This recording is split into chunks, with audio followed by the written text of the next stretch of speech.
So it looks like the Trump-Putin meeting that happened last week was a complete waste of time. That's because everything that the US administration has claimed that they achieved in that meeting, well, Russia just came out and publicly said that none of that is true. Now, let me explain this point by point. First point, and of course the biggest one, was something that was confirmed by State Secretary Marco Rubio, President Trump himself, and also the Special Envoy Steve Witkoff. All these people confirmed this on national television. Every one of them went on national television and confirmed that Russia has agreed to security guarantees for Ukraine. Now we just have to figure out what that guarantee will be. Well, guess what? Today, the Russian Foreign Minister Sergei Lavrov came out publicly and said, "We didn't agree to any Western security guarantees. Russia is saying that Russia will provide security guarantees to Ukraine." That's like me telling all the hackers online what my password is. And don't worry, this is not a segue to a sponsor. It's just that laughable.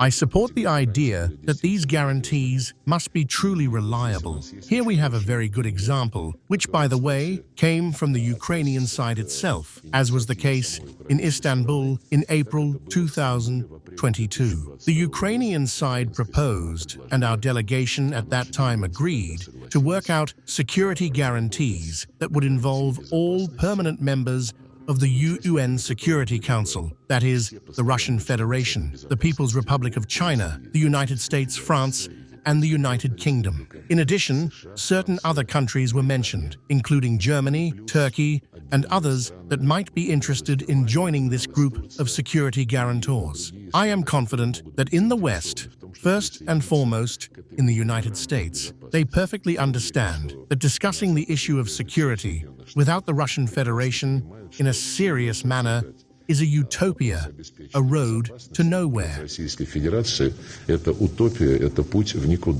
Just to remind everyone, this is the same condition Russia has had since March 2022. Just a month after the invasion, Russia told Ukraine, hey, you cannot be part of NATO, and any type of security guarantee without NATO that you get, Russia gets a veto in it.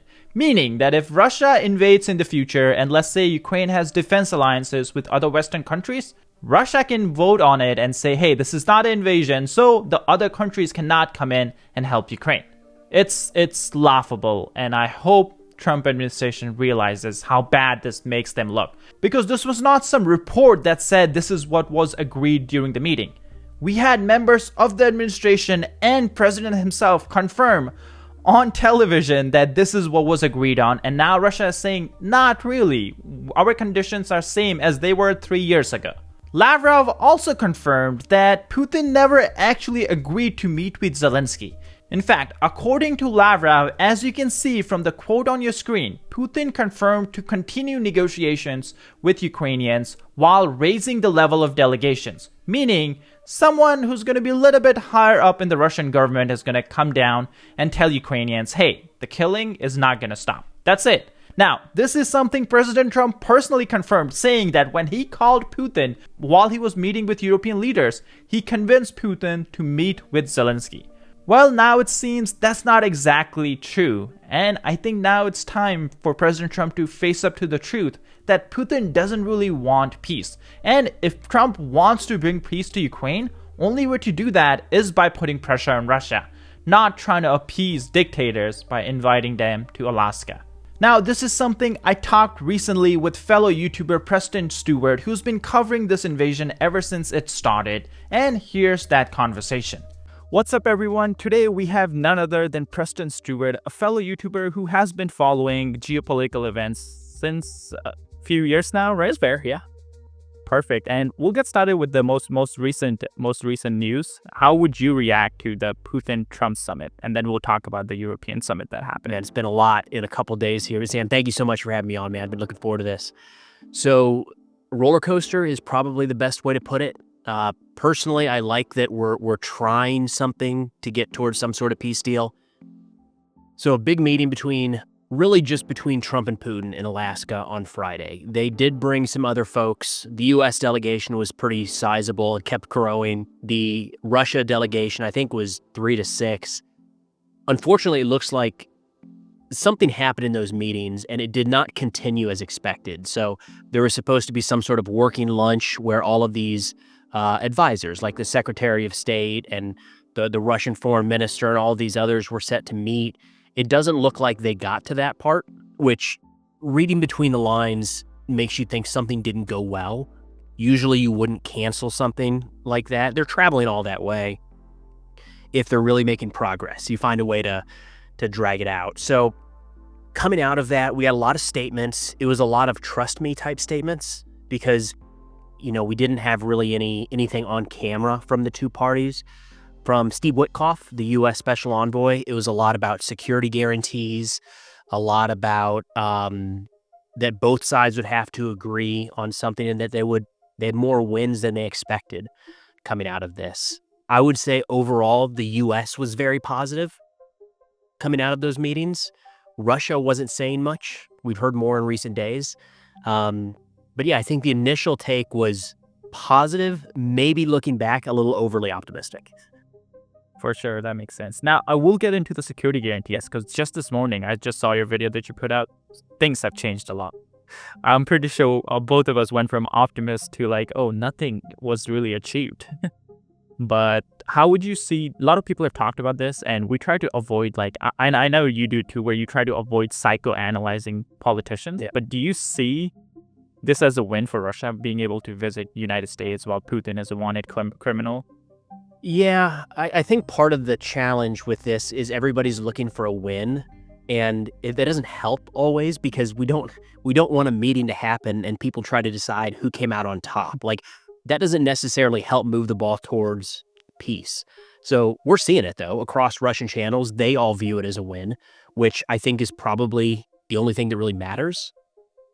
From their perspective, they see it as a victory because Putin is no longer kind of written off on the world stage. He's allowed to, if you will, come to the United States. And he had this one-on-one meeting with, look, it's hard to schedule a meeting with the head of a country, let alone the president of the United States and the president of Russia.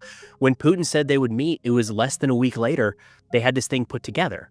So to some degree, the United States jumped through some hoops to make sure this happened. And I think it was the right thing to do. In turn, I do think in Russia, that alone is playing as a win for Putin. Yeah.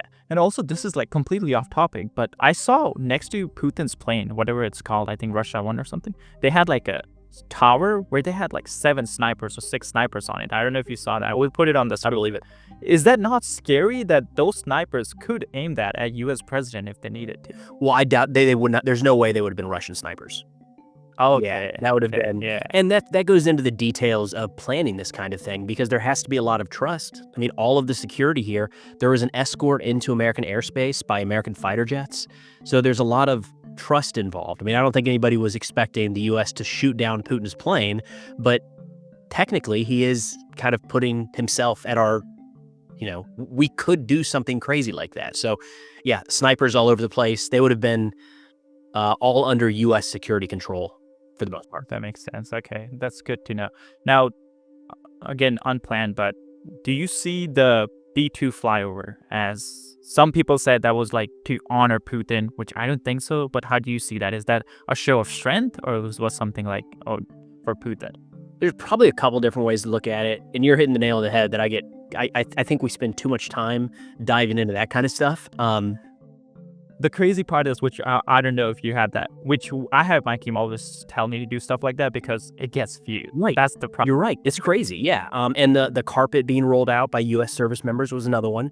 That was embarrassing. That was kind of sad. I think that and I'll come back to your question, but the U.S. service member thing, again, I think there's so many bigger things coming out of this that are more important.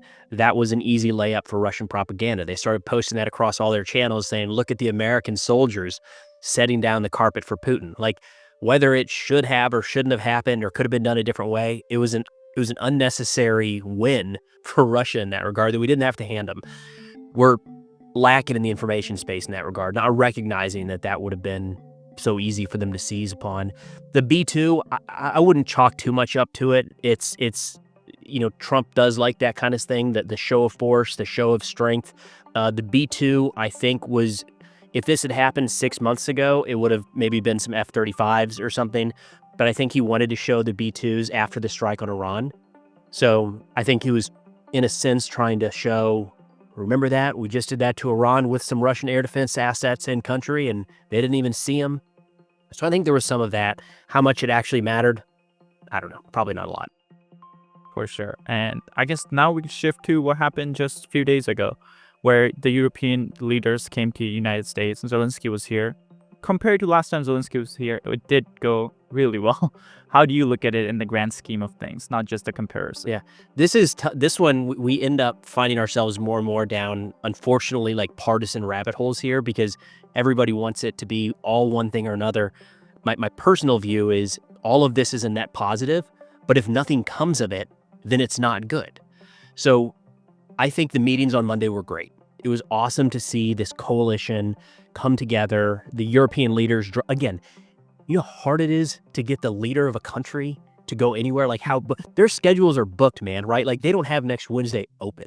They have every minute accounted for the foreseeable future, maybe the entirety of their term. So for all of these leaders, global leaders, to drop everything and come to DC on 48 hours notice, maybe less, that's awesome. And I think it shows a lot of solidarity on the Ukrainian side. Overall, it seemed positive. I watched as much of the press conferences as they made public, and Trump was very positive throughout. He was complimentary towards our European allies. He wasn't, Trump will, even when he's talking to people on his side of the aisle in politics, he'll every so often get those barbs in and those little jabs that are funny. He didn't even do that. Everything in talking with the Europeans was positive and praising. So it seemed like a very productive meeting. There was not a ton of question and answer with the press, but coming out of that, it seemed I was the most optimistic that I've been since the war began that night. Now, this is where I guess we come to everything that's happened this morning, because just for the audience who hasn't been following along, the whole meeting, the premise was Russia agreed to give some kind of security guarantee, or Russia agreed that West can give some kind of security guarantees to Ukraine. And the meeting was to figure out what that would be, and if Ukraine is willing to give up Donbass or not. Well, today we learned Russia said, oh, we never agreed to any of that. Sergei Lavrov, the Russian foreign minister, I don't know if you would look at him as the second most important person in Russia after Putin. We have called that for him in videos. And he just said, oh, we never agreed to anything like that, which kind of, I would say that's embarrassing for the U.S. administration, because it's not even the press reports were saying that, oh, this is what was agreed in the meeting. We had Steve Witkoff come out say that, Marco Rubio, President Trump, and even the European delegations, European leaders said the same thing, that that's what they were discussing. And now it seems the whole meeting was like no use. It seemed, this is another one where you kind of got to read between the lines. Was it that the United States was saying things and Russia wasn't, and we just took that as, I guess they're on board? Was Russia agreeing the whole time in bad faith?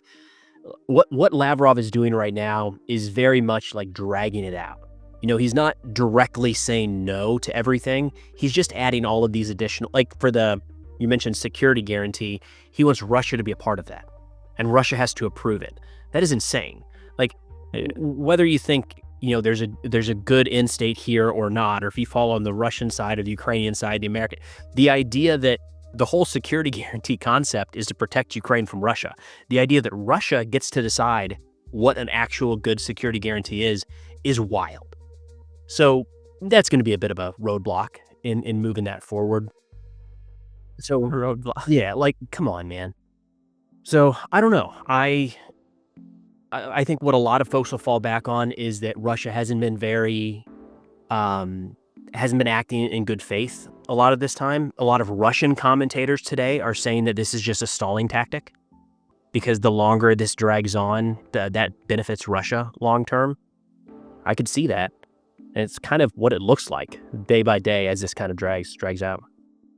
Well, this is, I guess, the big question then. You've been following this war almost every day, right? I'm sure you're spending hours every day like me. And do you think Russia is winning? Because the one argument I've seen is like, you don't ask a country you're invading to give up more land unless you think you're winning. So I actually avoid talking about winning or losing in any videos, and not because I think it's a hot button issue, but because I think it's kind of an irrelevant conversation because this isn't a soccer match where both sides they have the scoreboard and they have a set amount of time, and whoever comes out the end of it with more goals is the winner. They're playing for different things. I mean, depending on the day, Russia is playing for a variety of different goals, right? Whether it's no NATO or control of all of Ukraine or some territory in the east. Well, Ukraine is fighting for their sovereignty, and none of those line up exactly correctly. So if Ukraine is able to take back all of the Donbass, that doesn't necessarily mean they won the war. It doesn't necessarily mean that Russia lost the war. So I don't know that a blanket statement of winning or losing is best. To turn to some of the Russian commentators today, a lot of them are saying that neither side is so close to victory or defeat to concede anything significant. And that tends to be a pretty consistent theme. Long-term, Russia has the advantage on the battlefield. I don't think that's contested. The longer this goes on, it looks like Russia will continue to take territory. They'll probably lose a lot more people than Ukraine long-term in this war at this rate. But then there's another thing you get to measure. How do you compare number of bodies to take 1 kilometer of land? What's the ratio there to where it's successful for Russia? So I'm not trying to avoid the question. I would say Ukraine is winning in the sense that they have kept a coalition together and they've maintained their sovereignty and have been able to develop their military to where it is today. Russia is winning in the sense that long-term, if nothing changes from today, they will, over time, likely accomplish their goals. Yeah, and another question which may be irrelevant if Russia isn't willing to talk about security guarantees is a lot of pro-Ukrainian people. I think you have dealt with pro-Ukrainian, like just people, they're like being just too aggressive or too maximalist in their side too, where they say there's no chance Ukraine gives up Donbass, which I would say I think Ukraine would happily give up Donbass if they got NATO. I don't know if you would look at it that way.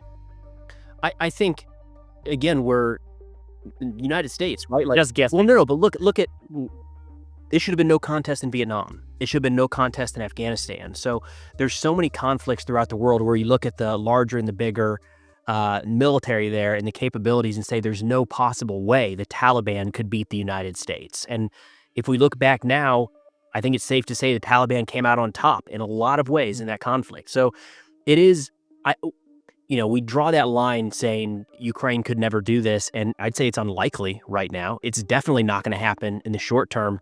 But we also need to keep in mind the reason we are where we are today is because Russia can't win either. They are not holding back. I'm sure you came across that fun talking point a while ago and just wait. The big Russian army is right around the corner and they're just going to smash through the Ukrainian lines. And we're coming up on 4 years in this war. They are trying to win. They are not dragging this out. The only thing they could do above and beyond this is full mobilization and then the use of WMDs. I don't know that either one of those are necessarily in the cards right now. So yeah, I would agree. There's no clear path for Ukraine to retake a lot of that territory right now. They don't have the offensive capability. They don't have control of the skies. But I'd be hesitant to write that off entirely for the long term. And we usually see those from pro-Russian accounts too, where they keep saying, Russia's holding back. If Russia wanted to be brutal, they could have won.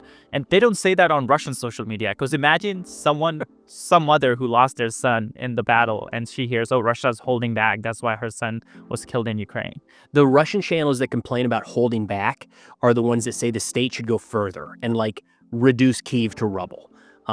Weapons of mass destruction type stuff, mobilize the entire country, go all in. That's what they talk about. It's not a matter of there's some extra military force ready to go, For sure. And another thing we saw was Putin basically denying that he's meeting Zelensky. And President Trump pretty publicly said that he got Putin to agree to meet with Zelensky. Now, do you think that will convince President Trump to put more pressure on Putin? Because again, he was threatening a lot of pressure before the meeting with Russia was agreed. Then he kind of backed off, and a lot of people, I would say rightly so, are arguing that's giving up the leverage before walking into a negotiation. The Trump-Putin relationship is unique in so many ways, where if you look at some of Trump's statements before, again, just right before he meets with or calls Putin, they change drastically when he comes out the other side. And that happened in this case as well. He put out this very pro-European, pro-peace statement, pro-Ukrainian statement. after the meeting on Monday, the next morning, he's talking about how Ukraine really should not have taken on Russia in the first place. It's like, whoa, hold on. There's a unique dynamic there that I don't think applies to other world leaders. Anyone else that, I mean, you said it earlier, this has the potential of making Trump and his team look stupid or like they lied, because this was not some Wall Street Journal article from unnamed sources. This is Trump and Rubio and Witkoff on the record saying these things have been agreed upon. We're going to do this. And then Russia outright says, no, we're not. I got to think there's the possibility that frustrates Trump to the point of layering more sanctions or doing more to force Russia to the table. We haven't seen that yet, but this is the most kind of brazen example of, I mean, the best way to put it is he made Trump look stupid in this case. Yeah. And with Steve Witkoff, which we have had a couple of guests argue over this, where he may not be qualified to be doing these negotiations. But another thing is, like, this kind of mistake has happened multiple times. And I'm sure you remember where they agreed to ceasefire on energy infrastructure, but Russia says, oh no, US announced it was energy and infrastructure. Russia announced it was just energy. People are like, oh, that's probably translation mistake. And this has happened like 4 times already. Do you think Steve Witkoff is just messing up this many times? Or Russia is just lying? They're saying one thing privately and just changing their mind publicly. I think there's probably a little bit of both there. We're seeing it play out right now with Russia, where the statements that were made are already not exactly that. What we meant was this, and they're just kind of, and we've seen that for years now, so that's not anything new. The Witkoff deal is, I'm personally a little frustrated because he has 3 things that he continues to be focused on. He's got peace in Russia and Ukraine. He's trying to negotiate an end to Israel and Hamas. And he's trying to negotiate the next Iran nuclear program or deal or whatever that looks like.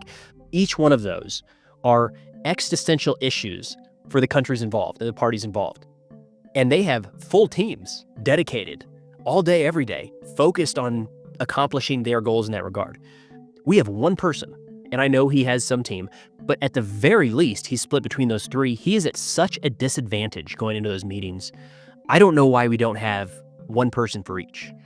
And, like, again, we're not talking very much, and it probably won't come up today, about the Iranian nuclear question, but they have hundreds, if not thousands of people who are spending day and night trying to figure out what to do there. Iran does. And we have Witkoff now in Moscow, going back and forth to Moscow, where it's not, I think we're setting ourselves up for failure in that regard. For sure. And also, it is interesting because I understand people who say he's unqualified, but also people said similar thing when, I'm forgetting the guy, Trump's son-in-law, when he was involved in, Abraham Accords. Looking back, like, it was good to have a different, I guess, someone who hasn't been experienced involved in the deal all this time, because we did have a lot of progress there. And previous secretaries of state and secretaries of defense, there's been, I'm not opposed on the surface of somebody with an outside perspective, because usually there's so much you get from your team. These guys travel with huge entourages, feeding them all the information they need and the background and the story. So that on itself, Witkoff clearly is very successful. Like, the guy's done very well in the real estate game. Maybe it doesn't translate over here. Maybe he doesn't have enough staff. Maybe he should be focused on one issue instead of 3. I don't know, but it doesn't appear to be working very well right now. And now let's talk about the sanctions, because President Trump was putting pressure on Russia before the meeting, and in that order, he put secondary sanctions on India for buying Russian oil.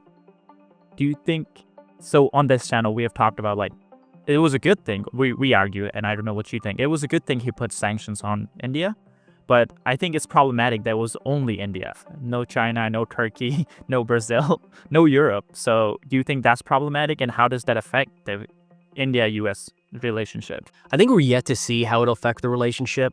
I'm not sure. I think a lot of countries are looking at our tariffs right now, and they're not necessarily taking them seriously, or they feel like they could be very short-term and negotiated away, which I get it, because we have seen that play out in a couple cases. Long-term, I think it would be net negative for the U.S.-Indian relationship. It's hard to view that any other way. I don't know how much of an impact it'll actually have on the war, though. If it stops, like if it actually gets India to stop buying Russian oil, great. I don't know that we're there yet, though. It doesn't seem like that's in the cars. There's been plenty of the Indian government came out and said, we're just going to keep buying it. Say whatever you want. We have to. And their argument, I wish it wasn't this, but their argument is we have to do what's best for our country, and cheap oil right now, like we're not going to voluntarily pay more. And it turns out right now that's more important to them than a stronger relationship with the United States. I wish that wasn't the case, but you also can't blame a country for doing what is in their best interest, they view in their best interest at the time. So yeah, I'd like to see those expanded. Again, for whatever reason, and people can speculate in all sorts of different directions here, Trump has been very, very slow in punishments in the Russian direction. I think the Indian tariff is the only one so far. You can correct me, but I think that's the only one that could be argued as, punitive measures towards Russia. Yeah. And yeah, so this is where it was interesting. The Indian government said they will not stop buying, but the Indian companies did stop buying. Right. But they still started, I think, this week or something, and they're buying a lot. They started again? Yeah, Bloomberg article. And on top of that, the Indian argument, which I follow a little bit, is like, oh, we need to do it for our citizens, which is not true because they're just reselling it to Europe. They need to do it the profit margins is what. Yeah, okay, gotcha. But another thing, which I think you mentioned a little bit, a lot of Americans are worried about forever wars. Do you think Ukraine's going to turn into that, where they may just Ukrainian people may just lose the U.S. citizen support, which is what Russia is counting on? I think that plays into the negotiations right now and the dragging it out. I think there's a real chance that we've seen this from Trump and Rubio already in the last few months, where they have hinted at, we got a lot of other things we can be doing, guys. And especially within Trump's base of support here in the United States, their primary, generally speaking, the American focus is domestic. Even more so within Trump's base. So he would not face a lot of pushback, I don't think, if he said, we're just not going to deal with that anymore. We're going to focus on immigration, the borders, crime, you name it, number of issues, voter security or election security. Any one of those are going to be a higher priority for a lot of people, definitely within his base, but also across the United States in general. That benefits Putin. The more that he can fracture the alliance over there, it's a huge win for Russia. Ukraine is more important to Russia than it is to the United States. Even the most, I would say even the most extreme take here from the U.S., it's still not a country on our border. There's still no shared history there. This is something that Putin and a lot of people in Russia are going to be willing to stick with and deal with heavier losses for a longer period of time. So that term forever war, we've seen it come into, I'll say, media/propaganda. And it's interesting because we are burned from Iraq and Afghanistan, 100%. And I'm seeing that phrase used around Ukraine, but we're not fighting the war. Like, we are not there. It is another war that is happening, and we are helping one side and now trying to negotiate peace. But it's interesting how forever war was kind of looped into that. Russia is very good at social media and going viral. Yeah, they figured that out. Just kind of seeding those phrases in there has been really impressive. And it's just numbers game. Chuck Farr. I don't know if you know him. Yeah. Informational warfare. He studies a lot. It's like very analytical how they do it. They put out like thousands of fake stories every day, and then see which one gets a little bit of traction, and that goes out to like all their accounts. Did you see their doppelganger website thing they were doing a few years ago?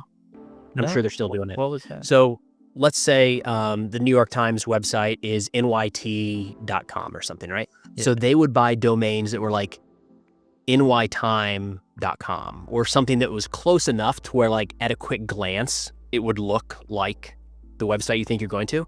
They would scrape the original, and then so it would look just like the New York Times, but then they'd seed a couple articles in there that were just straight made up. So, and then they would share that link on social media. So when you would come at it from Facebook or YouTube, Instagram, whatever, you click it and it looks like a New York Times article.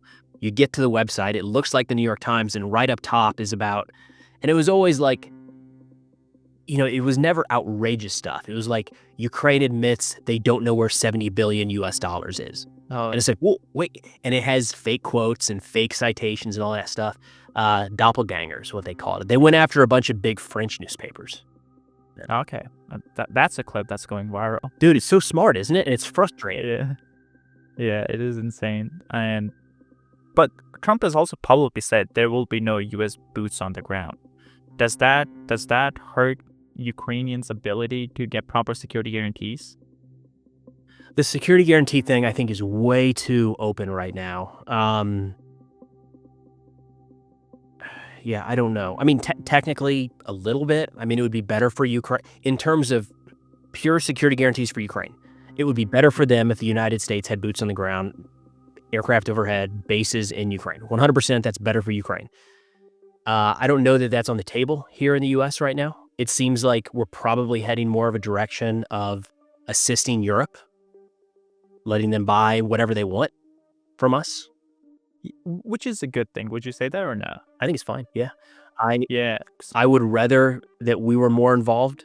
I don't want, selfishly, I think it's good for the United States when we are personally involved in things, because then we get more of a say in the outcome, more of a say in the future of some of these relationships. So I'm always, which can be a problem because we can overextend for sure, but I would rather we were more directly involved in, say, the coalition of the willing. But if the best way to support Ukrainian sovereignty and kind of keep a cap on Russian aggression is to just sell whatever weapons Europe wants, great. I'm glad we can play some part there. Yeah.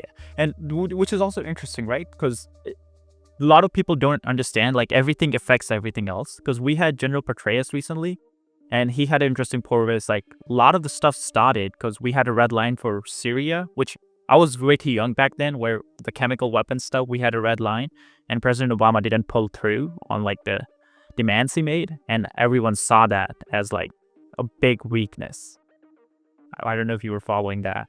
Yeah, I was still in the Army actually at that point, and we were. I was in the process of getting out of the Army from active duty when those attacks happened, if I remember correctly. And I had friends that were totally mixed. Some saying like, we're going to war in Syria, let's go. I'm getting kind of bored here. And others going, oh my God, we are almost home and we're going to have this next war kickoff. But you're right, man. It all plays into everything in some way, shape, or form. And to be fair, it's impossible to predict what it is going forward, which is this whole argument about appeasement right now that I think is a very appropriate conversation to have. But the idea, we always look back to 1938, 1939, when France and the UK, appeasement through Churchill or through Chamberlain, gave the Sudetenland to Germany and said, as long as you stop there, we're good. And that, of course, just eventually led to World War II. And hindsight being 2020, the answer is clearly do not do that. That was a problem. We ended up with a worse issue on our hands. But there's also plenty of cases where a ceasefire or a settlement has been reached that could be called appeasement, and it ended the conflict. So, which example would you have that? Just for my knowledge, I don't know that much. Is that, would you say, South Korea one? South Korea could be one. Honestly, a lot of just about any war that has had some degree of territorial concessions. Let's see, a handful through the Middle East. The South Korea, North Korea one is probably the easiest example, Yeah. but really any ceasefire or negotiated peace, you could get to that argument of you're giving in a little bit or you're not punishing the aggressor enough.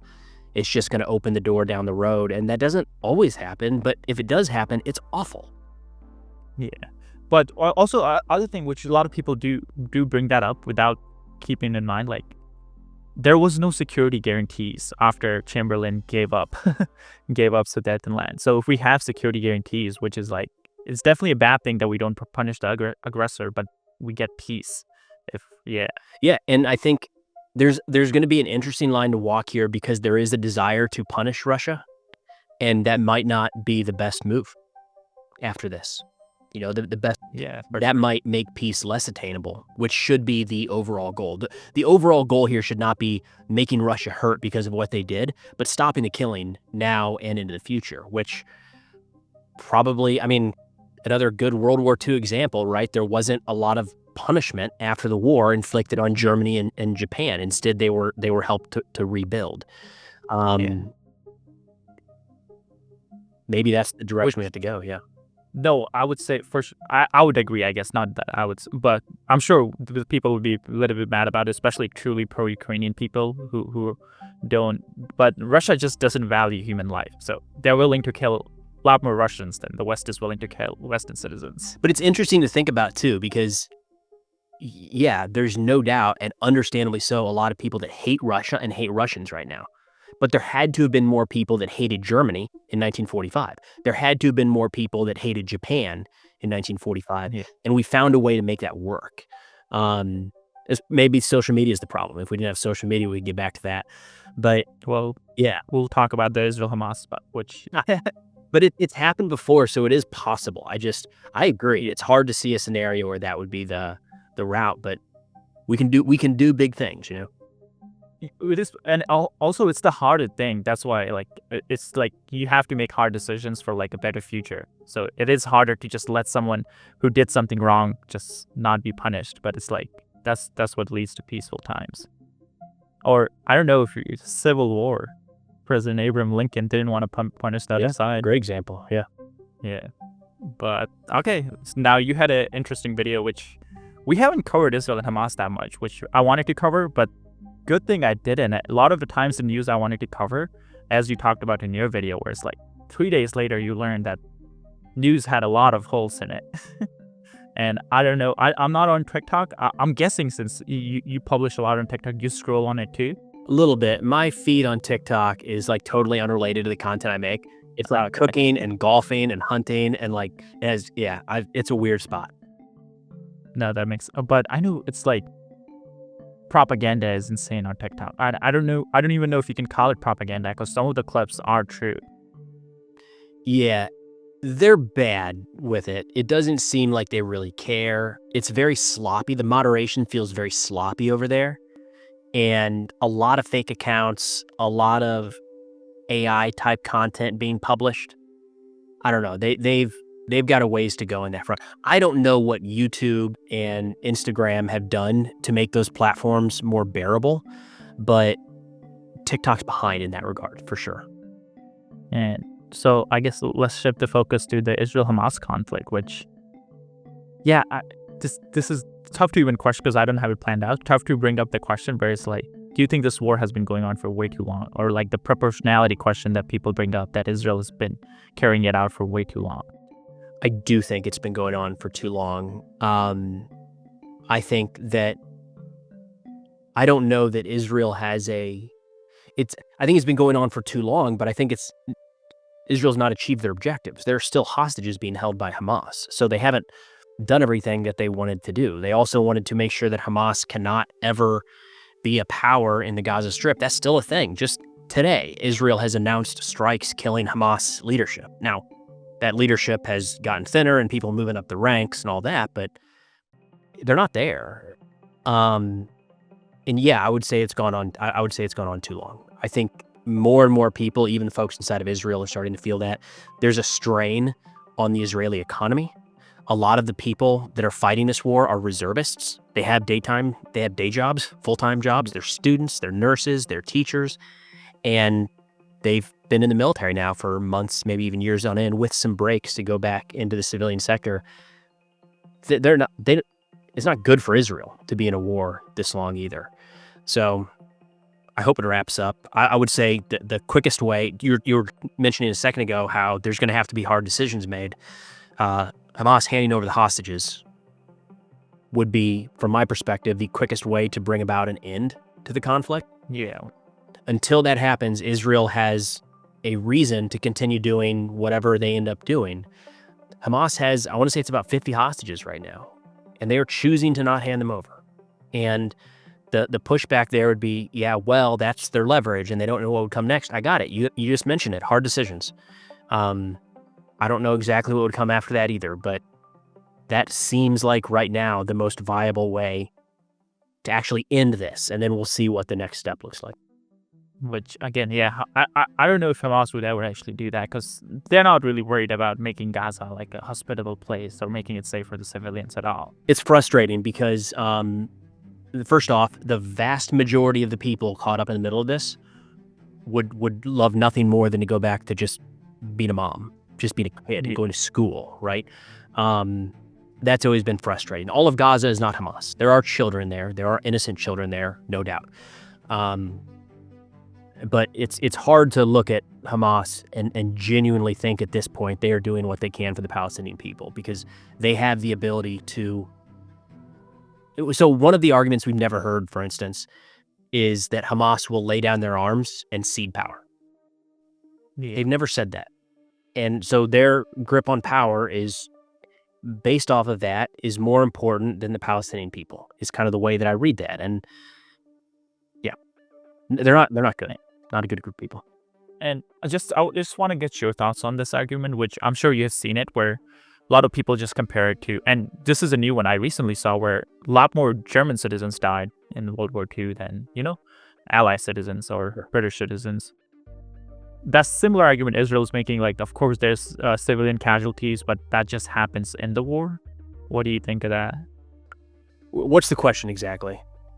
Like, is that a fair argument to make? Like, which it is, because we look at World War II and the end was good, but there was still backlash when civilians were dying. Should the Israeli military, which again they do provide a lot of proof, right, that they're doing the best they can to minimize the civilian casualties as much as possible, but a lot of times the answer is always like, oh, these casualties are on Hamas's hand, not on our hand. Yeah, I think it's a sliding scale, and this is one of the reasons that I've gotten in that video, just kind of earned out covering this, is ideally 0 civilian casualties. I think everybody would agree with that.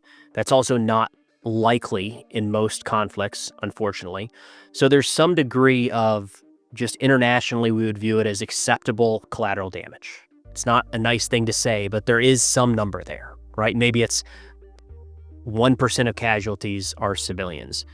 Everybody would feel differently about this, but just kind of understanding, like, war is awful. This is part of the awfulness of war.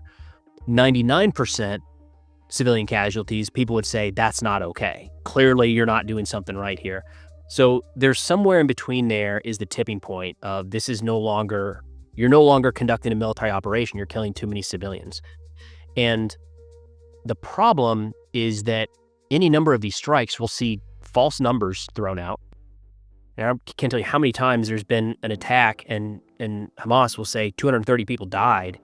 And the video will come out and it's like, there's one car hit in the middle of the street. Like, where are these 230 people? And so, like, and then all those 230 are civilians. Like, well, that skews the number. That would be totally irrational. Hamas does not announce when their fighters are killed. And neither does the Gaza Ministry of Health. So the numbers we have of killed and wounded we're missing the combatant part of this. So you have to kind of read between the lines of, has Israel crossed over into that threshold of it's too many civilian casualties? I think yes, at some point they've gotten there. I think the collateral damage argument was easy to be had for a while, but now this has been going on for a couple of years. It's like, hey, all right, come on. Whether that is, but then you get into the question of, is that deliberate? Is it that they just don't have a concern about civilian casualties? Is it a misrepresentation of the target? It opens up other rabbit holes that the answer to that really matters. I mean, if Israel genuinely is like, that truck right there is definitely civilians, bomb it and kill them all, that is a real problem. If they look at a truck and say, that guy in the back seat has a AK-47 and they just came from a mortar launch site and they hit it and it turns out to be civilians, that's a very different issue. At the end of the day, I got it, the civilians are dead and that's awful and it shouldn't happen, but we're getting to those two places very differently. And that has been, and quite frankly, every single attack that happens in Israel is presented both of those ways. Yeah, which side you're on, which is, social media, I guess. It does get, because other side is, which I don't know if you followed, where people are just making up stuff about Mr. Beast now, and it's getting like 50 million views. That's thousands of dollars off of one post on Twitter. 50 million on Twitter, which is like, not like YouTube, but which is like a huge incentive to just make up stuff. Oh, wow, yeah. It's been like the making up around, it's been interesting. The made up information around Gaza has been far and away beyond Ukraine, Russia, and it's not close. It's wild. At the beginning of the war, we saw some video game footage, some old clips being circulated. That's pretty much stopped entirely. Yeah. But even today, I came across a clip today that was being shared as a child in Gaza, but it was a kid in Syria in 2015. And it's one of those clips that has already been debunked. Like, yeah, that kid is hurting. That's a problem. But it was also 10 years ago in a different country. Yeah. The volume of that happening is insane. Yeah, this is another interesting question. I was very fascinated by how quickly Assad fell. I don't know if like in my lifetime, that was the first dictator where it was like, just I came out of nowhere, 9 days later, he's just done. That was wild. How was your reaction, right? Could barely keep up with it. It was Yeah. because the Assadist commentators, I had to believe them for a couple days there, because first it's just a little push. It's not a big deal. And you're like, that's probably pretty accurate. It didn't make sense. The Civil War had kind of been static for years, and all of a sudden you're going to tell me that like an offensive can collapse the entire country. So as they kept moving south, it was like, I mean, Assad's awful, and I'm glad that he's gone. But it was like, well, clearly the Syrian military is going to like push back at some point, and this could get real nasty. And then it just never happened. And all of a sudden he's gone. It was wild. Which is insane. Yeah. Which makes sense, because a lot of people, I'm sure you've seen in geopolitics, a lot of people, they have a lot more experience and they've been following the geopolitical scene. So they have seen like Ceausescu and stuff in front of their eyes fall. But Assad was like the first one that I saw. Yeah. It was cool in this. I'm really happy for the Syrian people in that one. Like they were just to see a couple days after he fell, there were lines of cars to get back into Syria. People coming home. Like, that's so cool, man. I saw Western journalists travel to Syria for the first time ever. I saw Syrian refugees that are now in the United States go back home and see family members for the first time in 10 plus years. Like, that is awesome. And I know Syria's not perfect today. They've still got a lot they've got to work on. But if the people on the ground are happy and they feel like this is a step in the right direction, what am I to say here in Tennessee? What do you think of the new leader, Jolani? He goes by, he was Jolani, now he's Al-Shara, a man of multiple names over the years. Sketchy background, full stop, right? Al-Qaeda I don't think he was actually ever Islamic State. It looked like he was kind of operating with ISIS, but then branched out on his own. Not a major difference there, because he went to Al-Nusra Front, which is pretty hardcore jihadi. But that's his background, fighting American soldiers. I haven't seen this dialed in yet. He was fighting in Iraq in at least 05, 06, kind of the height of the insurgency there. He probably has American blood on his hands. Yeah, probably does. I haven't seen it actually dialed into like a specific event, but he wasn't sightseeing in Anbar province in 05, right? So nasty background. I wish there was a better option for Syria that came with a little less baggage. I don't know what that would be at this point. We have tried backing different factions in that war. Nothing has worked. He's the man that is now in charge of the country, so let's see. From what I can tell, it does seem like he's moderated. Yeah. He's been providing targeting information against Al-Qaeda and Islamic State cells for a couple of years now. So when you hear of a U.S. raid in Western Syria, a lot of times that intel is coming from Jolani's old crew that was just trying to get them out of there. Now, a big part of that was just a power grab. They wanted control over the territory.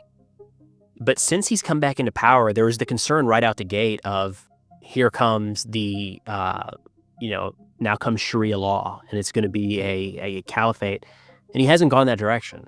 Again, it's like a budding country at this point. They're just learning everything and kind of getting their feet under them. But there's been some violence. There's been some violence. There has been some violence that appears to have been at the state level. Oh, really? When Israel was striking, that's the event you're talking about? Yeah. Okay. Against the Druze in southern Syria. But when I say at the state level, it doesn't appear to have been Jolani directing like the extermination of anyone. It looks more like the government couldn't get control of some factions that were down there, and guys kind of left the military and just took their uniforms off and like started acting on behalf of some clans. So it's messy, but yeah. Again, like it seems like that's the best option right now. Yeah.